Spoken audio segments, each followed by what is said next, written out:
আমি মূলত পড়ালেখা করছিলাম, এসএসসি পাস করার পরে আমার পারিবারিক সমস্যার কারণে আমি গার্মেন্টস করি ঢাকায়। গার্মেন্টস করে পরিবারে কিছু টাকা দেয়। আমার আব্বা রিক্সা চালায়, আর কি কামাই রুজি করে।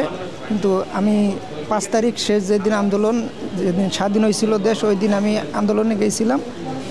4:30 বাজে আমার পুলিশে আর কি আন্দোলনের মধ্যে গুলি লাগে শ্যামলীতে, পুকুর বাসা থেকে ওখানে শ্যামলীতে গুলি লাগে। গুলি লাগার পরে আমার গুলিটা এখান থেকে ঢুকে এদিক দিয়ে বের হয়ে যায়, আমার এখানে চামড়া উঠে যায়। তারপরে আমি ওখানে পড়ে যাই। একগুলো আপু ছিল, ওরা আছে মিরপুর 10 নম্বরে কলেজে পড়ে। ওরা আর কি আমার নিয়ে সোহরাওয়ার্দীতে ভর্তি করায়।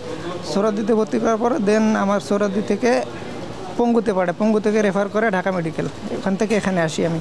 আমার আব্বার যে রিক্সাটা ছিল, রিক্সা বিক্রি করে আর কি আমার চিকিৎসা করার জন্য এখানে আসছে। অনেক কষ্টে আর কি আসি, ধার দেনা করে এখন আর কি করতেছি। এখানে চিকিৎসা ফ্রি, কিন্তু তারপর যা টাকা লাগে সব ধার দেনা করে আর কি করি। পুলিশ আমাদের সামনে যখন ওরা ক্ষমা চাইতেছিল, আমরা মানি নাই। এখন কেন ক্ষমা চাবে? সবাই মারার পরে, ভাই বোনদের মারার পরে এখন কেন ক্ষমা চাবে? তখন আমরা ইট পাটকেল ছুরি, তারপরে পুলিশ আর কি গুলি করা শুরু করে দেয়। তখন আমরা দৌড় দিই সবাই, আমাদের হাতে তো অস্ত্র নেই।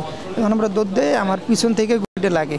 পিছন থেকে গুলিটা লাগার পরে আমার আর কি এদিক দিয়ে ঢুকে দিক দিয়ে বের হয়ে যায়। আমার পিছে আরও 4 জন ছিল, ওদের আর কি মাথায় লাগছে, বুকে লাগছে, জায়গায় ডেট হয়ে গেছে, মারা গেছে।